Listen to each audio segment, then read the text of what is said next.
નમસ્કાર મિત્રો, house plus વોઇસમાં આપનું સ્વાગત છે। અંબાલાલ પટેલના જણાવ્યા અનુસાર 4 થી 7 ઓક્ટોબર દરમિયાન પશ્ચિમી વિક્ષેપ અને બંગાળના ઉપસાગરમાં સિસ્ટમ બનતા ગુજરાતમાં વરસાદ પડી શકે છે। અંબાલાલ પટેલે કહ્યું કે 10 થી 13 ઓક્ટોબર દરમિયાન હવામાનમાં પલટો આવવાની સંભાવના છે, તો 18 થી 23 ઓક્ટોબર દરમિયાન માવઠા જેવું વાતાવરણ જોવા મળી શકે છે।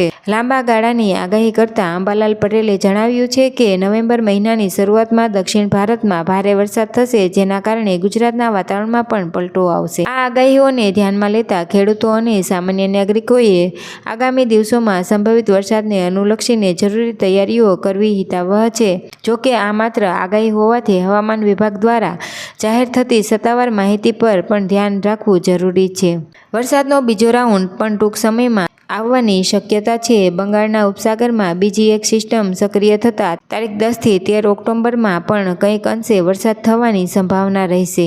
હવામાન વિભાગે આજથી 7 દિવસ વરસાદની આગાહી કરી છે, તો 3 દિવસ થંડરસ્ટોર્મ વોર્નિંગ સાથે વરસાદની આગાહી કરી છે। સૌરાષ્ટ્ર કચ્છમાં ભારેથી અતિભારે વરસાદની આગાહી કરી છે। ત્રીજા દિવસે 1 અને 2 ઓક્ટોબરે ભારેથી અતિભારે વરસાદની આગાહી કરી છે। પાછોતરા વરસાદના કારણે ખેડૂતોના પાકને નુકસાન થવાની ભીતિ સેવાઈ રહી છે।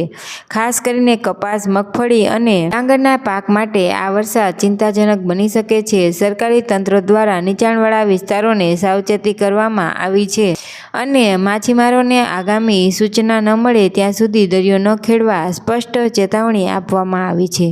નાગરિકોને પણ નદી નાળા અને જર્જરિત મકાનોથી દૂર રહેવા અપીલ કરવામાં આવી છે। રાજ્યમાં રાજકોટ, પોરબંદર, જૂનાગઢ, ગીર સોમનાથ ભારેથી અતિભારે વરસાદની આગાહી કરવામાં આવી છે।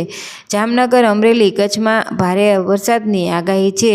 ઉત્તર અને દક્ષિણ દરિયામાં 3 નંબરનું સિગ્નલ આપવામાં આવ્યું છે। હાલમાં વેલમાર્ક સિસ્ટમ અને સાયક્લોનિક સર્ક્યુલેશનના કારણે વરસાદી માહોલ છે। 1 ઓક્ટોબરે તે દરિયામાં જતા ડિપ્રેશન બનશે। કુલ 3 સિસ્ટમ બનવાના કારણે ભારેથી અતિભારે વરસાદની આગાહી કરવામાં આવી છે। જો આપને વિડીયો પસંદ આવ્યો હોય તો વિડીયોને લાઇક, શેર અને ચેનલને સબસ્ક્રાઈબ કરવાનું ના ભૂલશો મિત્રો। તો ફરી મળીશું નેક્સ્ટ વિડીયોમાં। નમસ્કાર।